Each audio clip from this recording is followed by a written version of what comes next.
अब अगर आप ये वीडियो देख रहे हो तो आई होप आपने इसका पिछला पार्ट देख लिया है, और अगर नहीं तो इसका लिंक आपको कमेंट या डिस्क्रिप्शन में मिल जाएगा, जिसे देखना ना भूलिएगा, वरना ये वीडियो आपके पल्ले नहीं पड़ेगी। अब इस एपिसोड की शुरुआत में पीटर को ऐसे लटके हुए देखकर एल्टन बहुत घबरा जाता है,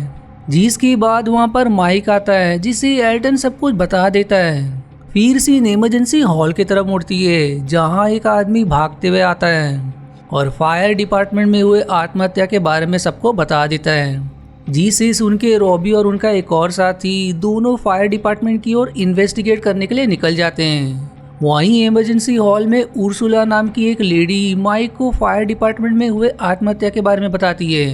जिसे सुनकर माइक एल्टन और एक आदमी को मिस्टर रॉबी के साथ रोककर यहाँ लाने के लिए भेज देता है। उसके बाद वो एंड्री से सवाल करता है कि तुम कौन हो, कहाँ से आए हो और चाहते क्या हो,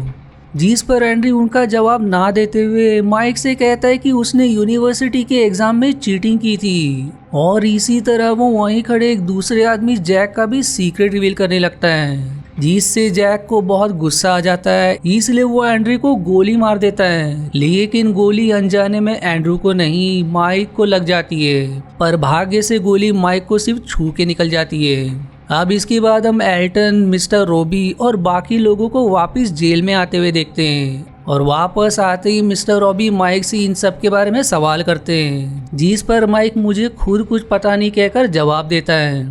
फिर सीन शिफ्ट होकर इमरजेंसी हॉल की तरफ फिर से मुड़ जाती है, जहां एक लड़की नेम कैथरीना अपने बॉयफ्रेंड बिली से बात करने के लिए जाती है, क्योंकि उन दोनों के बीच में लड़ाई हो गई थी, जिसका कारण एंड्रे ही था, क्योंकि जब एंड्रे को दुकान से होते हुए जेल में लाया जा रहा था, तब उसने उन दोनों के कुछ सीक्रेट सबके सामने बता दिए थे। अब दोनों का झगड़ा हो ही रहा होता है कि हम एंड्रू को देखते हैं, जो कि जेल में फिर से मंत्र पढ़ना शुरू कर देता है, जिससे अब बिली एंड्रे के वश में हो जाता है, और फिर वो कैथरीना को जान से मारने के लिए एक कैन को उठा लेता है, पर अंत में उसकी हिम्मत नहीं होती, और इसी वजह से वो कैथरीना को भी जान से नहीं मार पाता।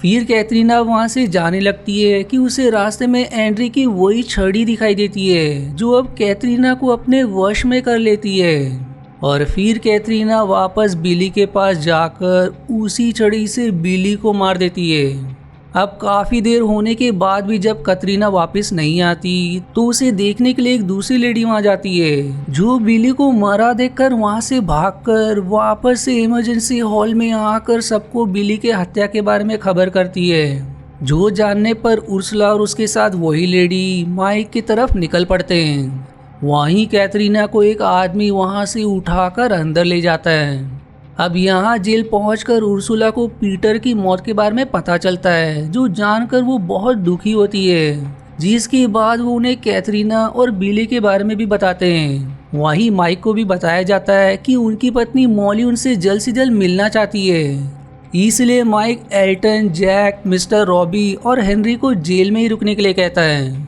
और खुद उर्सुला और उसकी साथी को छोड़कर अपनी पत्नी से मिलने के बाद अपने साथ कुछ और भी लोगों को लाने का वादा करके वहां से चला जाता है। अब सीन फिर से इमरजेंसी हॉल की तरफ मुड़ जाती है, जहां एक ओल्ड लेडी बाथरूम के शीशे के सामने खड़ी होकर क्रीम लगा रही होती है कि तभी उसे भी वही छड़ी दिखाई देती है, जिसका मुंह वुल्फ का होता है, जो कि उस ओल्ड लेडी को भी अपने वश में करके उसे मार डालता है। और जब मॉली और बाकी लोग ये सब देखते हैं, तब वो लोग बहुत ज़्यादा घबरा जाते हैं। वहीं माइक और बाकी लोग भी इमरजेंसी हॉल पहुंच जाते हैं, और वहां जाकर उसे सब पता चलता है, जिसके बाद वो अपनी पत्नी और बच्चे से मिलके कुछ और लोगों को लेके जेल की तरफ निकल जाता है। इस तरफ जेल में जब सब लोग कुछ करने में बिजी होते हैं, तो तभी मिस्टर रॉबी को एंड्री में अपनी माँ दिखाई देती है, और अब वो हाथ में गन लेकर एंड्री के तरफ जाने लगता है, और जब तक बाकी लोग मिस्टर रॉबी को रोकने के लिए उसके तरफ दौड़ते, तब तक एंड्री वहाँ का दरवाज़ा बंद कर देता है, और उसके बाद वो जोर से चिल्लाता है, जिससे जेल का दरवाज़ा भी टूट जाता है, और फिर वहाँ से एंड्री बाहर आता है, और तभी एंड्री की जादुई छड़ी भी वहाँ उड़ते हुए आती है, जिसमें से अब बहुत तेज रोशनी निकल रही होती है और फिर देखते ही देखते बाहर का दरवाज़ा भी अपने आप खुल जाता है, जिसके बाद एंड्री वहाँ से निकल जाता है। अब एंड्री के वहाँ से जाने के बाद सब लोग इमरजेंसी हॉल वापस आ जाते हैं, जिसके बाद हम देखते हैं कि कुछ देर बाद सबकी आंखें लग जाती है और वहाँ सारे लोग एक ही सपना देख रहे थे कि उस हॉल में जितने भी लोग हैं सभी कहीं खो गए हैं। और फिर वो सब लोग एक लाइन बनाकर समुद्र में एक एक करके कूद जाते हैं और ऐसा भयानक सपना देखने के बाद सबकी नींद टूट जाती है और अब सभी आपस में उसी बारे में बातें करने लगते हैं। दूसरी तरफ हम एंड्री को देखते हैं जो जेल से निकलकर सीधा लाइट हाउस जाता है, जहाँ की कंप्यूटर पर एंड्री का वही संदेश का स्पैम होने लगता है। वहीं हम देखते हैं कि समुद्र की लहरें अब और तेज बढ़ रही है और जब एंड्री उस लाइट हाउस से बाहर आता है तो देखते ही देखते वो लाइट हाउस पानी में गिर जाता है। अब लाइट हाउस को गिरता देख हॉल के सभी बाहर आ जाते हैं और उसी दौरान वहाँ मौजूद दो लोग फिर देखते ही देखते गायब हो जाते हैं।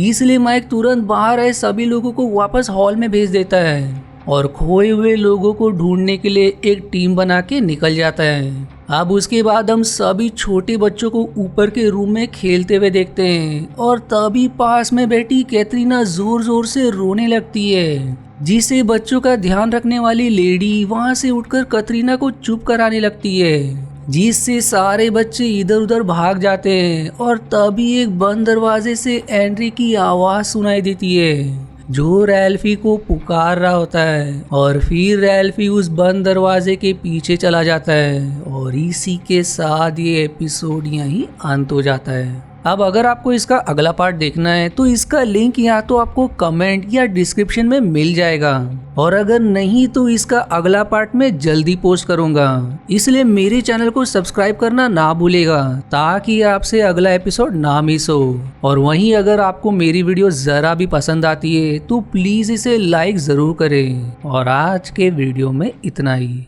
आशा है आपको मेरी एक्सप्लेनेशन पसंद आई। यदि हाँ तो प्लीज वीडियो को लाइक करना और चैनल को सब्सक्राइब करके सपोर्ट करना ना भूलें। मिलते हैं अगले एक्सप्लेनेशन वीडियो में, तब तक के लिए धन्यवाद दोस्तों।